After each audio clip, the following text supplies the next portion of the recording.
Today's single lens reflex cameras are pretty amazing, but let's not discount the capabilities of smartphones, especially the iPhone. With the proper techniques and tweaks, you can take shots like this with your iPhone. One of my favorite apps is called Pro HDR. With this particular one, you overexpose one image and underexpose another, and it can produce a far more satisfying result. They also have a version called Pro hdr-x, which is faster, but I prefer the older one. Once you're done, you save it and hit done, and let's take a look at the result. The first image we're about to see was taken with the iPhone without the app, and the second one taken with it and gives far more pleasant results. Here's another example. A bedroom in Colorado, you can't see the beautiful view outside, and even the room is a little bit too dark. But with Pro HDR, you get this much more pleasant image. Post-processing is a great way to come up with some great images as well.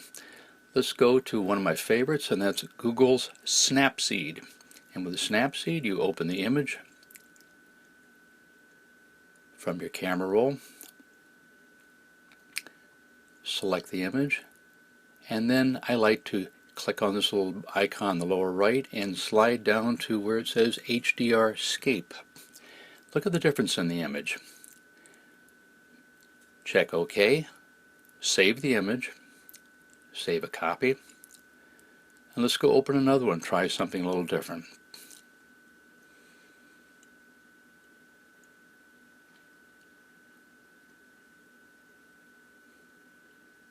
This is the image you saw earlier of the waterfall. We're going to do the same thing with this. Go to hdr-scape, and now you use your finger to slide the control right across the screen. You can enhance or reduce the HDR effect. That's high dynamic range. I've got the image I want.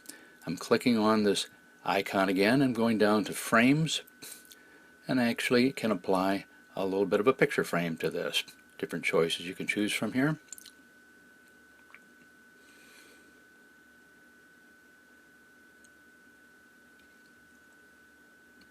And then be sure to save it. Save a copy. For the next example, we're going to use an app called FotoRus. And within that, the app is called Pro Edit. We're going to open the example from the camera roll again and take a look at a vintage car. And here, click on Filter, the little artist palette in the lower right, slide the control over to HDR-L. It'll take a little bit longer for it to appear on the screen, but has a rather dramatic effect. Once that appears, then there's a slide control here. You can tone it down a little bit to whatever you like. Hit the check sign and be sure to save it. Now let's go back to look at your camera roll, and you can see the examples that we've just created. This will be the last three shots. There's the first one. Drag to the next one and to the third one. I think you'll have fun with these particular apps. Another capability of the iPhone is taking time-lapse. I took this shot outside our condo in Vermont one morning. It appears to be very windy. It wasn't quite that bad. In addition to that, you can do slow motion with the iPhone.